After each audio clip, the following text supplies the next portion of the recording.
Сүйінші, апаммен жезден келе жатыр. Қазақ салты бойынша ұзатылған қыз бір жыл өткеннен кейін ғана төркініне барып қайтады. Жыл аунамай төркіндеуді жаман ырымға балайды. Ерекше өлім жітім, той томалақ, ас бергенде болмаса, жыл толмай төркініне бармайды. Ұзатылған қыздың жыл аунап төркіндеуінің өзіндік жолы, сыры, мән мағынасы бар. Төркініне жалғыз күйеу баланы ғана сопитып ертіп баруды ерсі көрген.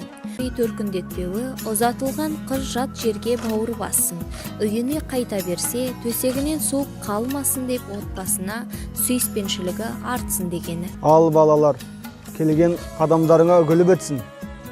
Мынау жиенге бәсіре ретінде бір жылқымыз бар. Ал өздеріңе малдың басы ретінде бір бұзаулы сиыр бар. Сәті түскенде алып кетерсіңдер. Аулаймаң аман ба балам? Құдағы күйлі қуатты ма? Мына бізге елдің жаңалығын айт отыр. Шүкір, аулаймақ тегіс бәрі аман. Өздері де сіздерге дұғай сәлем жолдап жатыр.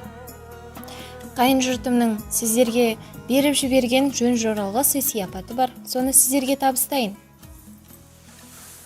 Аумалаған ағайын, сізден рұқсат алайын. Төркіндеп мен келгенде сәулем айға салайын. Айналайын жеңешем, бейкеш қалай демесең. Сағынбасам елімді, төркіндеп мен келмесем. Сәлем бердім бәріңе, үлкен кіші кәріңе.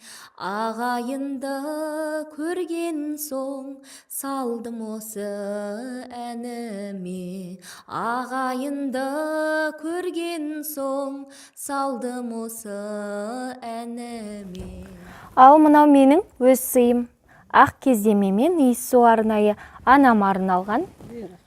Қабыл ала қойыңыз. Қызың көргенді болып өсіпті қарағым. Мына ақ кездемемен иіссуды сандығының түбіне салып қой. Қайным екеуіңе тілекші болып жата береді. Әкеңнің бұл батасы, сөзімнің болмас қатасы. Шек көрмейді баласын, ешбір ата-анасы. Жүрген жерің жаз болсын, айдыныңа қаз қонсын. Ойын күлкің аз болсын, мерейіңе шаттанып, ел ішің мәз болсын. Ата-енеңді құрметте, абысыныңмен тату бол. Қайнаға, қайынға қамқор бол, ауылыңа айбарлы бол, күйеуіңе жайдарлы бол. Қосағыңмен қосағар, қайда жүрсеңдер де аман болыңдар. Осы батамды бір Алла қабыл етсін.